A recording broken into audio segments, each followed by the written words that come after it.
시편 1편 1절부터 6절 말씀입니다. 처음 새벽 예배를 시작하기 때문에 잠깐 순서에 대해서 말씀을 드립니다. 시편은 5권으로 구성이 되어 있습니다. 1권이 41편까지인데 각 권은 모세오경, 창세기, 출애굽기, 레위기, 민수기, 신명기 이렇게 맞추어서 구성이 되었다고 학자들은 말을 합니다.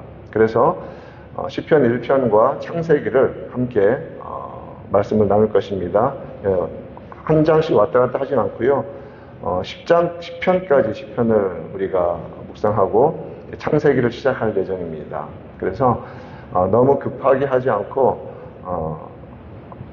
verse by verse 자세하게 좀 편안하게 좀 말씀을 묵상하는 시간으로 그렇게 새벽 시간을 갖고자 합니다. 그래서 오늘은 이제 시편 1편으로 시작을 합니다. 시편 1편은 시편 전체의 서론에 해당하죠. 그래서 참 그런데 특이하게 복 있는 사람이라는 단어로 시작합니다. 복 있는 사람에 대해서 언급을 합니다. 어떤 사람이 복을 받은 사람인지에 대해서 말을 합니다. 이 복에 대해서는 사실은 언약 백성됨과 구원받음 이러한 것들을 많이 설명을 해야 되는 참 깊은 의미가 있지만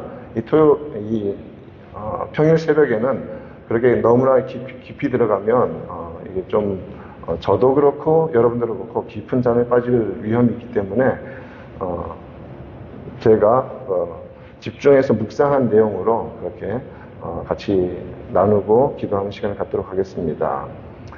자, 어떤 사람이 복을 받은 사람인지에 대해서 말을 하는데 특이하게 1절은 복 있는 사람이 하지 않는 것에 대해서 먼저 말을 합니다. 복 있는 사람은 이런 것을 안 한다, 복 있는 사람은 이런 것을 한다 라고 시편 1편이 시작하죠. 시편은 하나님의 언약 백성들이 하나님을 향하여서 부르는 노래, 구원의 노래이기 때문에 이 복이라는 단어 속에 이미 하나님의 백성이라는 전제가 깔려 있습니다. 하나님의 복을 이미 받은 사람, 그리고 지금 받고 있는 사람, 받게 될 사람이 너무너무 싫어하고 하지 않는 일이라는 말입니다. 여러분 한번 믿음으로 고백해 보십시다. 우리는 이미 하나님의 복을 받은 사람입니다. 믿으십니까? 과거형으로 이미 복을 받은 사람입니다. 왜냐하면 그 증거가 뭐냐면 지금 기도하고 예배하고 있기 때문입니다. 이 복보다 더 큰 복을 더 원하여서 세상 가운데서 구하고 나가면서 그것을 기복신앙이라고 합니다. 우리는 이미 복을 받은 사람입니다. 하나님의 구원을 받은 것보다 우주 만물 속에 더 큰 복은 세상에 없습니다. 하나님의 구원을 받은 백성들, 이미 복을 받은 사람들, 그리고 복을 받고 있는 사람들. 왜요? 하나님과 교제하고 기도하고 어려움이 있으면 기도하고 즐거운 일 있으면 찬송하는 이 놀라운 복을 이미 우리는 받고 있습니다. 그리고 우리는 복을 받게 될 사람입니다. 왜냐하면 우리 주님 다시 오실 때 완성될 그 구원의 완성, 이미 구원받았지만 완성될 구원을 바라보며 살아가고 있기 때문에 그렇습니다. 그런 사람들은 정말 싫어하고 하지 않는 것이 있습니다. 먼저 첫 번째, 악인들의 꾀를 따르지 않는다고 합니다. 사악한 자들의 모의, 생각, 그릇된 뜻에 사로잡혀 따라가지 않는다는 말입니다. 여기서는 이 walks라는 이 걷는다는 표현을 썼는데 끌려가는 의미가 있습니다. 왜냐하면 counsel이라는 단어를 썼기 때문에 악한 자들의 이 모의, 생각, 무언가 던져주면 그것을 붙잡고 끌려가는 형국입니다. 도살장으로 끌려가는 짐승처럼 그것이 죽는 길인지도 모르고 악한 생각에 이끌려가는 것입니다. 세상의 사고방식, 세상의 풍조, 세상 사람들이 좋아하는 것 똑같이 따라가는 것, 그것이 바로 이 부분입니다. 죄악되며 악의에 찬 동기와 모의에 끌려가는 것이죠. 자, 그렇다면 복 있는 사람은 그렇지 않는다고 말합니다. 꾀를 따르지 않는다.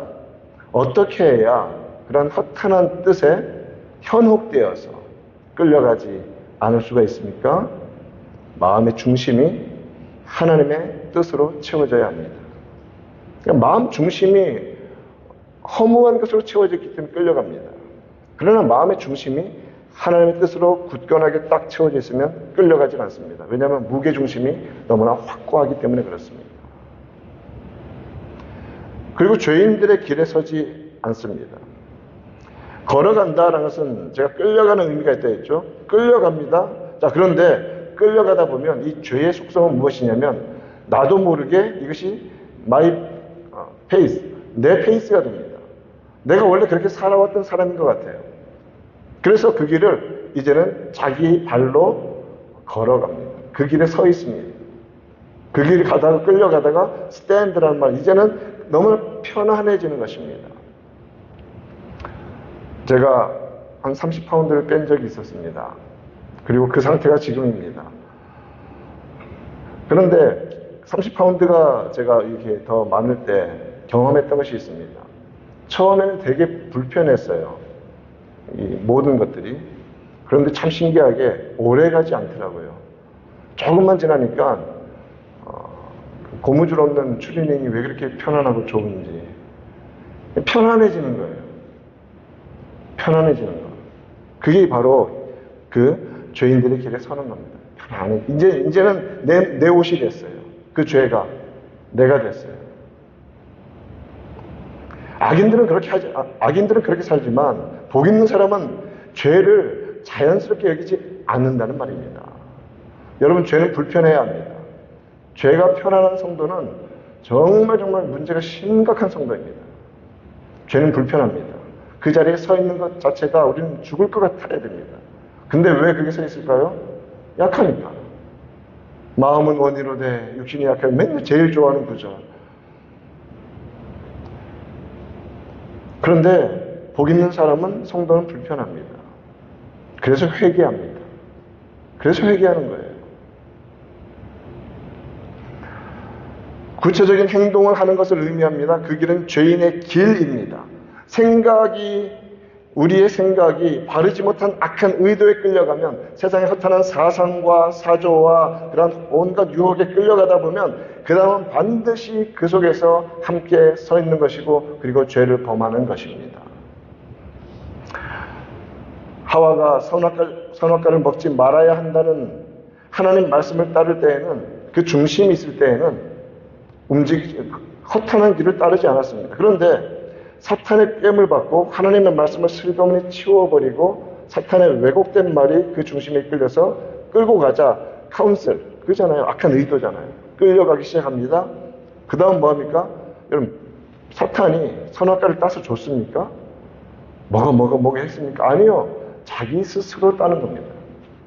그게 죄의 길에 서는 겁니다.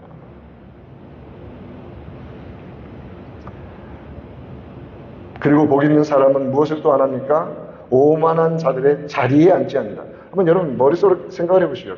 끌려가요. 근데 걸어가다가 어느 순간 그 자리에 서 있는데 이것이 내 집인 것 같아요. 그 다음 어떻게 하냐면요, 오만한 자들의 자리에 sit, 앉는다는 거예요. 이제 편안하고 자연스럽다 못해서 집이 된 겁니다.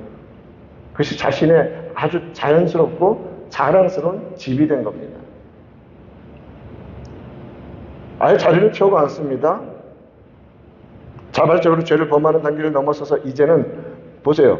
오만한 자들의 자리에 앉는다. 죄는 사람을 교만하게 만듭니다.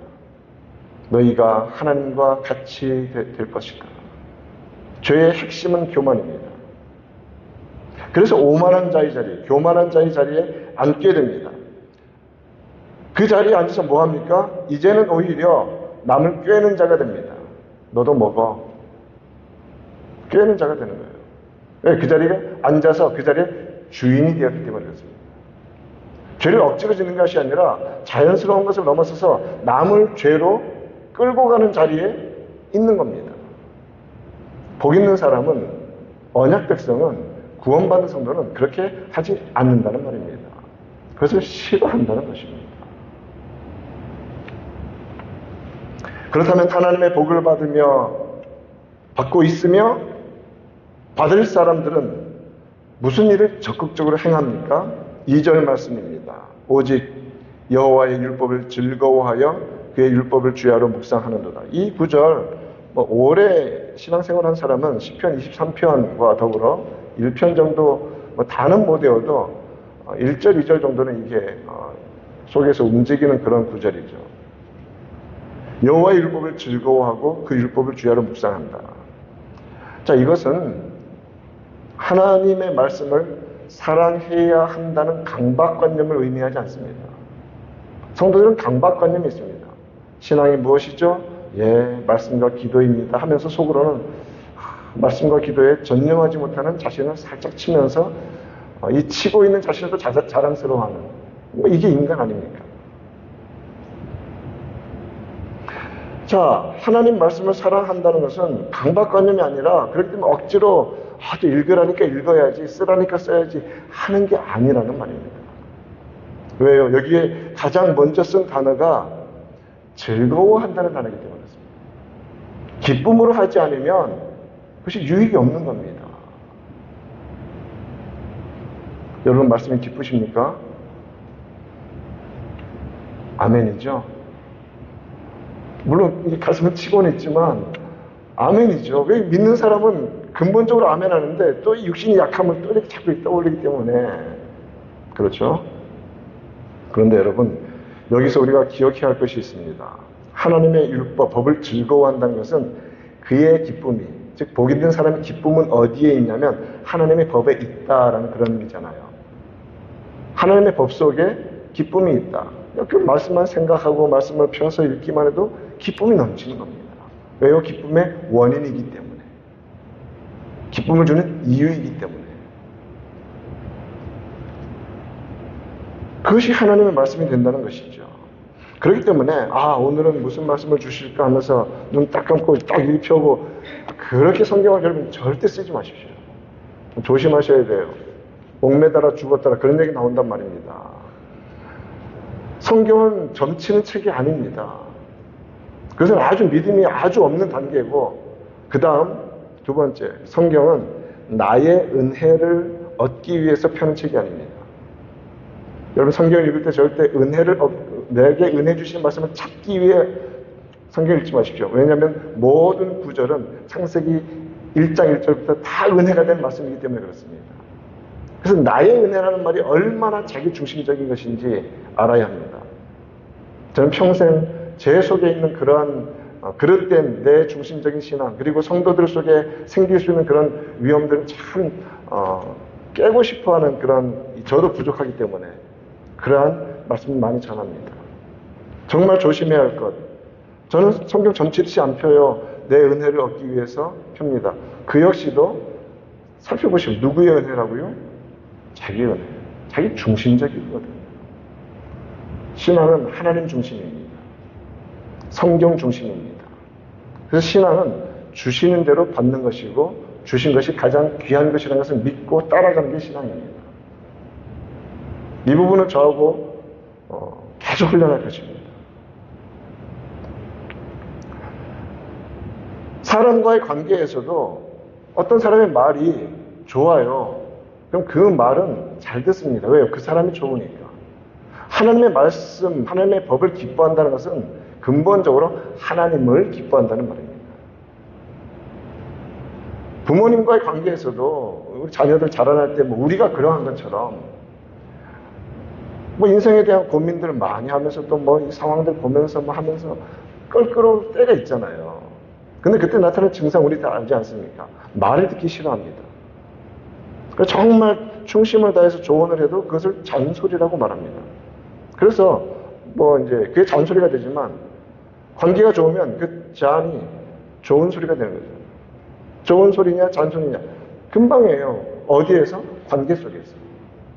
하나님의 말씀을 들을 때 듣기 싫어 그렇게 잔소리가 들리면 하나님과의 관계가 원활하지 않은 겁니다. 그런데 성도가 하나님 사랑하고 예수님 사랑하고 성령 충만 간구하고 그럼 어떨까요? 말씀이 좋아요. 말씀이 기쁩니다. 하나님을 기뻐하는 것입니다. 사랑하는 성도 여러분, 하나님을 기뻐하는 우리가 되기를 바랍니다. 하나님 생각으로 영원히 살아난 우리가 되기를 바랍니다. 하나님을 통해서 내가 이 땅 가운데서 무엇을 얻고자 하는 그것은 그릇된 종교심입니다. 그것이 은혜라는 단어로 위장하고 있을지라도 그 말은 다 뭐냐면 내게 필요한 말이라는 뜻입니다. 솔직히 그렇지 않습니까? 솔직히 내게 필요한 말. 아니요. 우리는 내게 필요한 말을 구하기 위해서 성경을 펴는 자들이 아니라 하나님이 주시는 말씀을 받기 위해서 성경을 펴는 자들입니다.